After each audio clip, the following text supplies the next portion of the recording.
Ryan Reynolds here from Mint Mobile. With the price of just about everything going up during inflation, we thought we'd bring our prices down.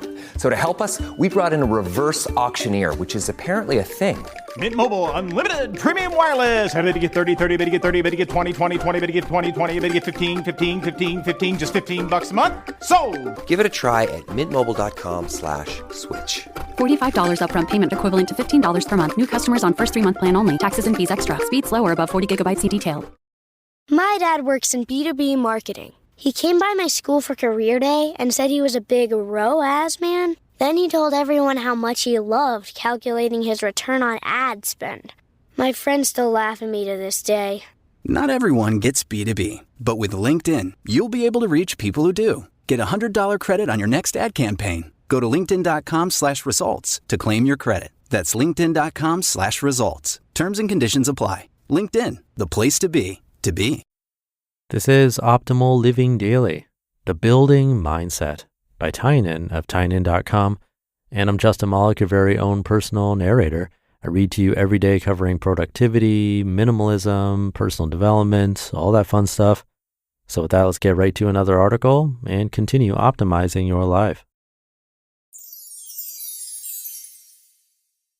The Building Mindset by Tynan of Tynan.com. I remember reading about the famous marshmallow study, the one where they see if kids can delay gratification or not. Reading about it really haunted me because a psychologist came to my school in 3rd grade and did a similar experiment on us students. We could have an unspecified big prize later or a small prize immediately. Well, I walked away with silly putty. As you probably know, the people who delay gratification are more successful, happier, and so on. When I found this out, I became determined to be a gratification delayer. I love thinking about these dichotomies. You're either X or Y, and if you're Y, well, maybe you'd better start becoming an X. A related one that I think is really practical is the split between builders and allocators. I'm not sure those are the exact best words, but I've been bad at coming up with catchy terms for these things. And maybe the clearest example is in spending money. An allocator looks at what he has, looks at what he needs, and tries to reconcile the two. Monthly income is $5,000, so he allocates the money to his expenses. If his income goes up, he'll allocate that money, and if it goes down, he'll cut back on the expenses. A builder, on the other hand, thinks of his money not as something to spend, but as a tool. The more money he has, the more powerful that tool is. So he invests his money in things that have a likelihood of appreciating, or at least things that will hold their value. He invests more in experiences and learning because he knows that those things are building him. This isn't just about spending money, though. It's about a mode of decision-making.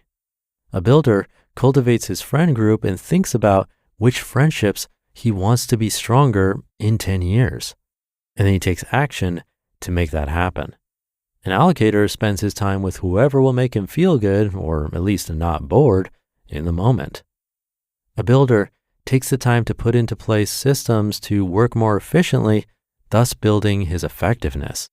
An allocator gets done what needs to get done.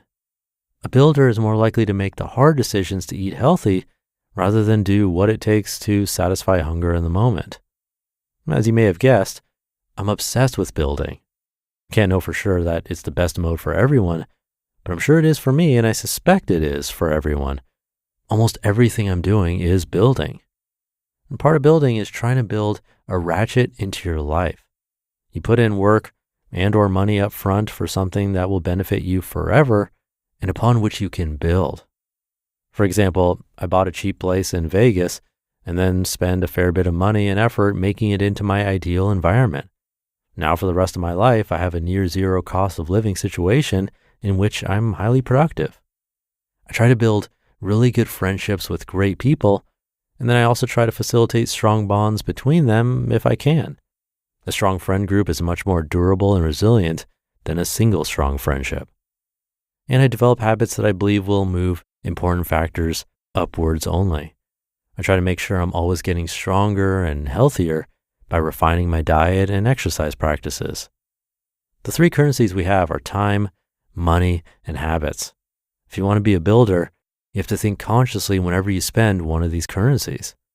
The key is to think about the duration and magnitude of the benefit and compare it to the alternatives. A key indicator is sacrifice. If you aren't sacrificing anything, you aren't a builder.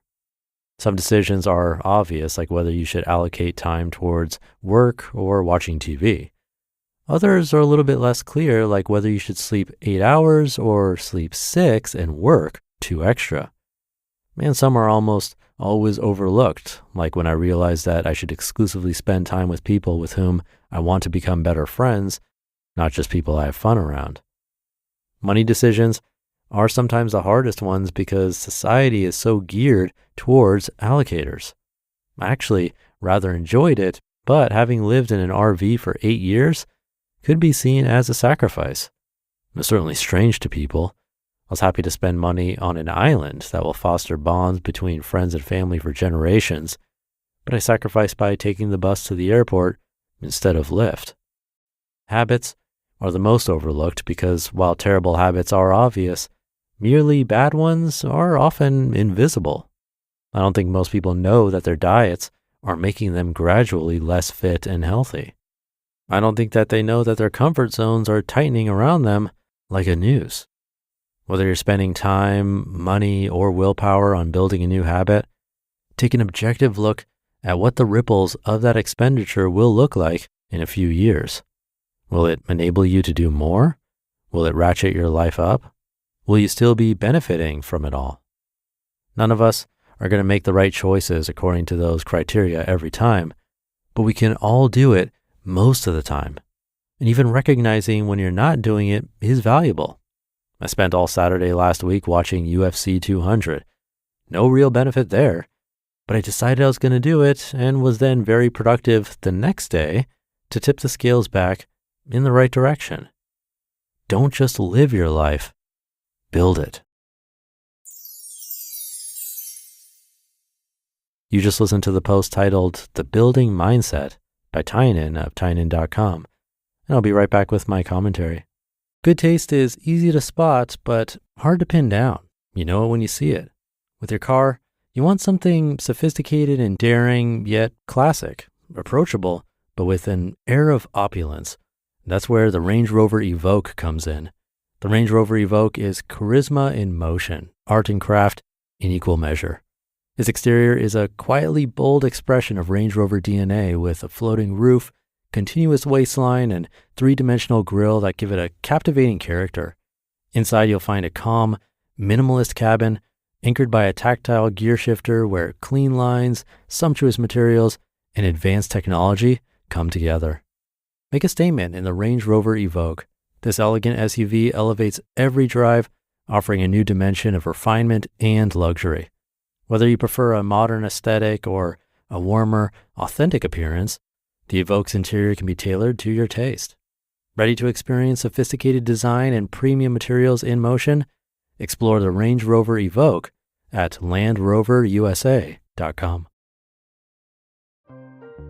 This episode is brought to you by Atlassian. Atlassian makes the team collaboration software that powers enterprise businesses around the world, including over 80% of the Fortune 500. With Atlassian's AI-powered software like Jira, Confluence, and Loom, you'll have more time to do the work that matters. In fact, Atlassian customers experience a 25% reduction in project duration per year. Unleash the potential of your team at Atlassian.com. Atlassian.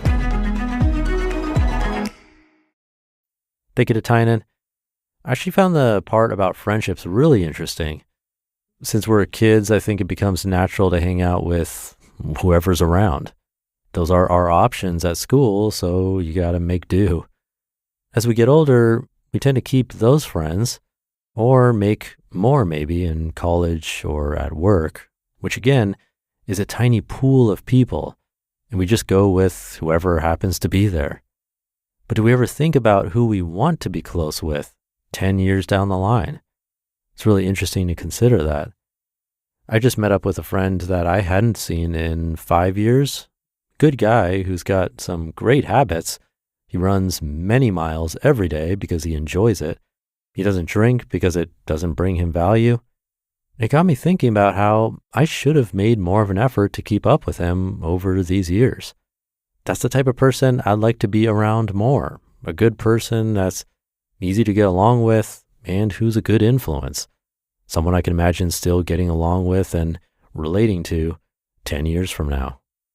So it's an interesting one to consider. Really got me thinking, hopefully for you too, in a good way. Thank you to Tynan for the post. Thank you for being here. Have a great rest of your day, and I'll see you tomorrow as usual, where your optimal life awaits.